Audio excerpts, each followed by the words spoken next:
एक गांव में रीना अपने पिता के साथ रहती थी। वो लोग बहुत गरीब थे। उसके पिता फल बेचकर अपना गुजारा करते थे।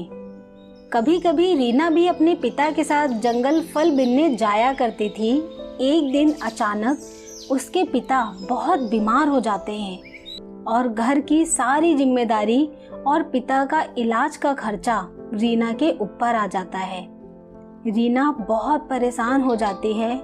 उसे समझ नहीं आता कि वह क्या करे। तब रीना सोचती है कि क्यों ना मैं भी अपने पिता की तरह फल बेचना शुरू कर देती हूँ, जिससे अपने पिता का इलाज करा सकूं। अब रीना हर रोज जंगल से फल लाकर बेचना शुरू कर देती है। जंगल के रास्ते में एक पेड़ था, जहाँ रीना अक्सर बैठकर आराम करती थी और दुखी मन से यही प्रार्थना करती थी कि जल्दी से उसके पिता की तबीयत सही हो जाए और फिर से सब कुछ ठीक हो जाए। रीना रोज जंगल से फल लाकर बेचा करती, जिससे उसका गुजारा होने लग जाता है। लेकिन एक दिन की बात है, रीना पूरे दिन जंगल में भटकती रही, लेकिन उसे एक भी फल नहीं मिला। वह निराश होकर उस पेड़ के नीचे बैठकर रोने लग जाती है और बोलती है, आज तो एक भी फल नहीं मिला है। आज कैसे मैं अपने पिता के लिए दवाई और खाना लेकर जाऊंगी। पेड़ यह सब सुनकर बहुत दुखी हुआ।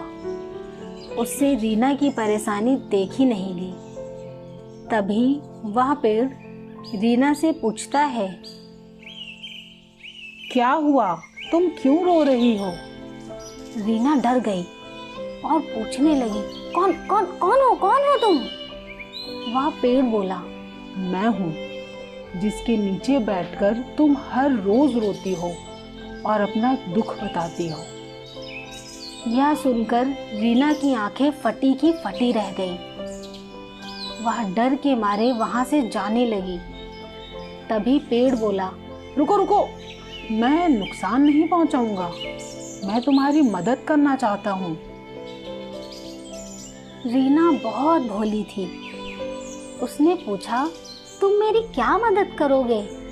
तुम्हारे ऊपर तो एक फल भी नहीं लगा है। तब पेड़ बोला, एक बार मेरी सबसे ऊपर वाली शाखा पर देखो। जब लड़की ने ऊपर देखा, तब एक चमचमाता हुआ फल नजर आया। तब पेड़ उसे वह फल दे देता है।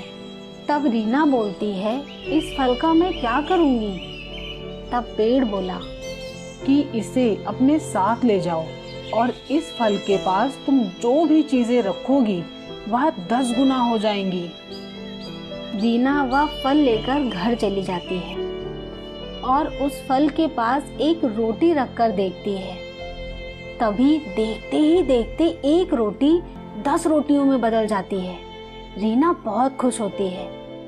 फिर वह अपने पिता की दवाई रखती है, जो वह पैसे की कमी से नहीं ले पा रही थी, और देखते देखते वह दवा भी 10 गुना हो जाती है।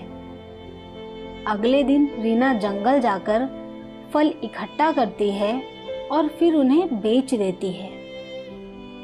फल बेचकर जो पैसे उसे मिलते हैं, वह उन पैसों को लाकर उसी फल के पास रखती है और देखते ही देखते वह पैसे 10 गुना हो जाते हैं, जिसके बाद वह अपने पिता का इलाज अच्छे से करवा पाती है। और अब से रीना को जब भी किसी चीज़ की ज़रूरत होती, वह उसी फल की मदद से अपनी ज़रूरतें पूरी कर लेती। और अब वह अक्सर उस जंगल में उस पेड़ से मिलने जाया करती थी।